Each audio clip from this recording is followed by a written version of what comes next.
셀트리온 주가에 관심이 쏠리고 있습니다. 바이오. 지난번에도 한번 말씀드렸지만 약 하나의 주가가 왔다 갔다 하는 바이오주는 사실 어려운 약 이름이 나열되면 일단 거부감부터 들죠. 관심을 두지 않기엔 셀트리온 주가가 참 지난 1년간 계속 올랐습니다. 2019년 8월 최저가 13만 원을 찍고 나서 30만 원 넘게 올랐으니까요. 3년 차트로 보면 2018년 기록했던 최고치 37만 원엔 아직 이르지 못했지만 다시 한번 수직 상승을 하는 구간에 있습니다. 코스피 5위, 시가총액 42조 6천억에 달하는 공룡 제약회사기도 하고 최근에는 코로나19 진단키트 만들고 있다. 코로나 백신 개발해서 올해 안에 내놓겠다. 이런 뉴스들에 주목받았죠. 그 정도로 규모가 큰 회사입니다. 자, 이럴 때 우리가 항상 하는 고민이죠. 사야 하나? 아니면 너무 올랐으니 참아야 하나? 셀트리온은 서정진 회장이요. 2002년 대우자동차에서 함께 일하다 해고된 동료들과 함께 42살에 창업한 회사예요. 투자금을 끌어모아 공장 짓고 BMS라는 제약사와 의약품 위탁 생산 계약을 해서 돈을 벌었죠. 바이오 의약품은 제조 자체가 난이도가 있어서 반도체 파운드리처럼 대신 생산해주는 CMO 사업 자체가 규모 있는 사업입니다. 이 CMO를 주력으로 해서 설립 5년 만에 600억 넘는 매출을 끌어올리고 나서 과감하게 의약품 위탁 생산 안 하겠다 선언하고요. 바이오 시밀러로 방향을 틀었어요. 지난번에도 말씀드렸지만 바이오 시밀러는 바이오 기술로 개발된 약을 복제하는 사업인데요. 바이오 의약품은 기존 화학합성 의약품과 비교했을 때 기술이 워낙 난이도가 높다 보니 복제도 어렵거든요. 그래서 복제약을 만드는 것 자체가 신약에 버금가는 기술과 장비가 필요합니다. 하이리스크, 하이리턴. 어려운 만큼 성공하면 수익도 크겠죠? 셀트리온은 그 어렵다던 금융위기 직후 2010년 테마섹에서 2천억 넘게 투자받아서 송도에 이 공장부터 짓고 본격적으로 바이오 시밀러 사업 시작합니다. 그때만 해도요, 주가가 18,000원인 회사였어요. 아무래도 신약 개발엔 돈은 못 벌고 막대한 투자가 선행되어야 하다 보니 셀트리온의 주가가 오르기 시작한 건 짐작하셨겠지만 이렇게 과감한 투자로 만든 바이오 시밀러가 세상에 짠! 등장하기 시작하면서부터예요. 셀트리온이 집중한 건 자가면역 질환과 항암제였습니다. 렘시마, 트룩시마, 허주마라는 약들이 셀트리온의 대표작들인데요. 먼저 자가면역 질환의 대표약이자 셀트리온을 제일 먼저 끌어올려준 건 렘시마입니다. 렘시마는 특허가 만료된 존슨앤존슨의 레미케이드의 복제약이에요. 2013년 8월 유럽의약품청으로부터 판매 허가를 받아서 시판이 됐고요. 2016년 4월 FDA의 허가도 받았습니다. 트룩시마는요, 혈액암에 쓰이는 항암항체 바이오 시밀러인데 오리지널 의약품은 리툭시맙이라는 성분을 가진 로슈의 맙테라 리툭산이었습니다. 2017년 2월 유럽에서 허가를 받았고 2018년 11월 FDA 허가를 받았어요. 특히 리툭시맙 바이오 시밀러로는 최초로 미국 허가를 받아서 미국 시장을 선점했죠. 허주마는 유방암 위암 치료제인데요. 오리지널은 제넨텍이 개발하고 로슈가 판매하는 허세틴입니다.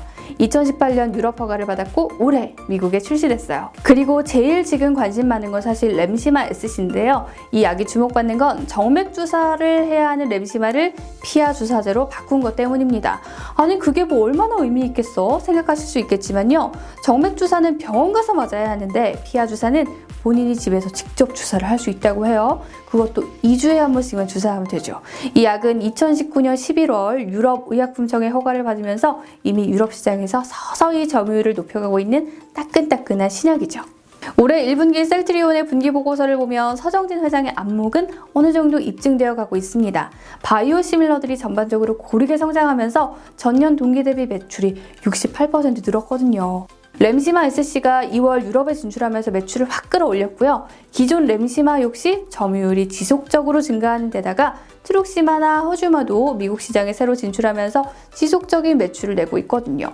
매출이 는다는 건 생산도 그만큼 많이 한다는 뜻일 텐데요. 이럴 때 경제에서 당연히 따라오는 거 바로 규모의 경제죠. 영업이익도 2019년 4분기보다 훨씬 나아졌어요. 렘시마와 렘시마 SC가 매출을 제일 많이 내고 있고 트룩시마도 20%대, 허주마도 확 치고 올라와서 전반적으로 고른 매출 분포를 보이고 있죠. 주목해봐야 할 건 각 품목의 시장 점유율입니다. 렘시마의 점유율은 2019년 4분기 기준 60%에 달해요. 오리지널 의약품인 레미케이드보다 2배가량 높은 점유율이죠. 트룩시마 역시 아주 빠르게 39%까지 점유율을 끌어올렸고요. 오리지널 약인 리툭산의 40%를 바짝 추격했습니다. 허즈마도 진출하자마자 7분기 만에 19% 점유율을 만들어냅니다. 오리지널인 허셉틴이 58%를 차지하고 있긴 하지만 다른 두 약의 행보를 따라간다면 충분히 넘어설 수 있는 문제겠죠? 관건은 미국인데요. 허즈마는 미국엔 3월에 런칭해서 아직은 성적표를 받기엔 이르다고 쳐도 트룩시마는 런칭 5개월 만에 점유율을 거의 수직으로 끌어올려서 7.9%의 성적표를 받고요. 램시마가 미국에선 인플렉트라라는 이름으로 팔리는데 점유율 10%를 넘긴 상황입니다. 자, 그럼 이 약들을 안정적으로 팔기만 하면 앞으로 돈은 계속 버는 거 아니겠냐? 이런 생각 드시죠? 매출 3,728억에 2020년 1분기 말 가지고 있는 현금만 1,504억 원인데 걱정 없겠다. 투자하자. 뭐 이런 생각이 듭니다. 이런 새로운 변화를 만드는데 의미가 있을 것 같아서 아직 끝이 아닙니다. 서정진 회장이 처음 안정적인 의약품 위탁 생산을 두고 바이오 시밀러로 진출했을 때 과감한 투자를 결단한 것처럼요. 이제는 한 단계 더 나아가서 이제 우리 바이오 시밀러에 머물 수 없어 선언을 합니다. 바이오 베터로 가겠다는 건데요. 이게 뭔 뜻이냐면 기존에는 그냥 베끼기만 했다면 이제는 오리지널 바이오 의약품을 조금 더 개량하겠다. 더 나은 쪽으로 가겠다는 겁니다. 베터가 그 better 이라는 뜻이에요. 발음 너무 굴렸나요? 사실 램시마 SC가 바로 그 바이오 베터의 시초죠. 기존 정맥 주사만 했던 오리지널 약을 베껴서 램시마를 만들었는데 이걸 피하 주사 제형으로 바꾼 거니까요. 유럽에서는 바이오 베터로 임상미 허가를 받았고 미국과 일본에서는 아예 신약으로 절차를 진행 중이기도 합니다. 여기서 끝이 아닙니다. 최근에는 바이오를 넘어서 보다 안정적인 매출을 올릴 수 있는 합성의약품, 일반 의약품으로 사업을 넓히고 있는데요. 일본 1위 제약사인 다케다의 아시아 태평양 지역 의약품 사업 부문을 3,324억 주고 인수했어요. 통 크죠? 화이트벤, 알부칠 등 이런 유명한 약들을 포함해서 18개 약을 한국, 호주, 대만 등 9개 나라에서 팔 수 있는 모든 권리를 사왔는데 이 회사의 2019년 매출이 1,600억 정도 됐으니 뭐 앞으로를 보고 산 거겠죠. 미래에셋증권은 돈보다 기존 미국, 유럽을 넘어서 아시아 태평양 시장에 본격 진출하고 바이오뿐 아니라 일반 합성의약품까지 아우르는 종합제약사로 가는 발판이 될 거라고 분석하기도 했습니다. 자, 이렇게 제품군을 넓히는 투자뿐 아니라 설비 투자도 활발한데요. 공장 증설만 봐도 알 수 있죠. 셀트리온은 그동안 1공장 5만 리터, 2공장 9만 리터급으로 약을 만들어 왔는데요. 약은 점점 인기가 많아지는데 생산시설이 그대로니 고민하던 서정진 회장은요. 1공장을 5만 리터 증설하고 추가로 스위스 제약사인 론자의 8만 리터분의 생산을 위탁하기로 결정했어요. 총 27만 리터의 생산 캐파를 확보한 건데 14만 리터에서 27만 리터로 생산 캐파가 확대되면서 이익률이 개선될 거다라는 전망이 나오고 있습니다.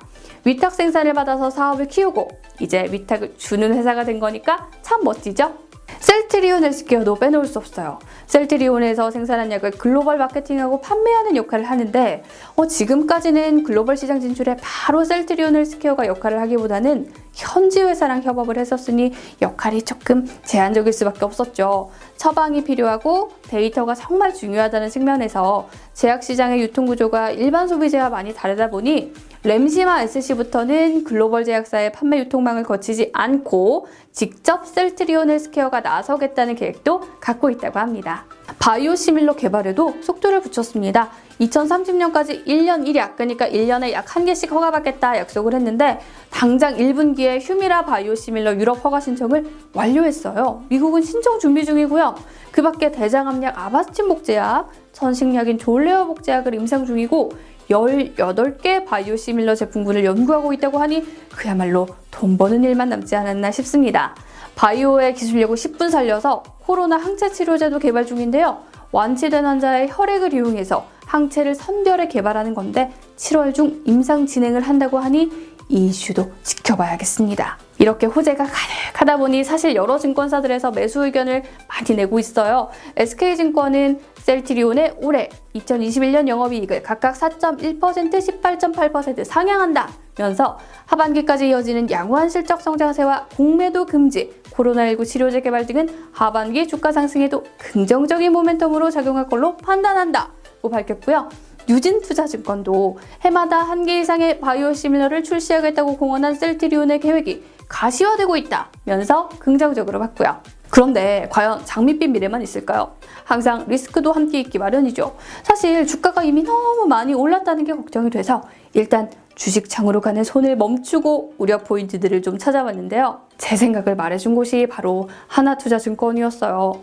고성장은 의심할 여지가 없지만 이런 기대감이 이미 주가에 반영된 상황이라 주가에 반영되지 않은 모멘텀이 필요하다는 거죠. 이렇게 좋은 회사를 우리만 알았겠나요?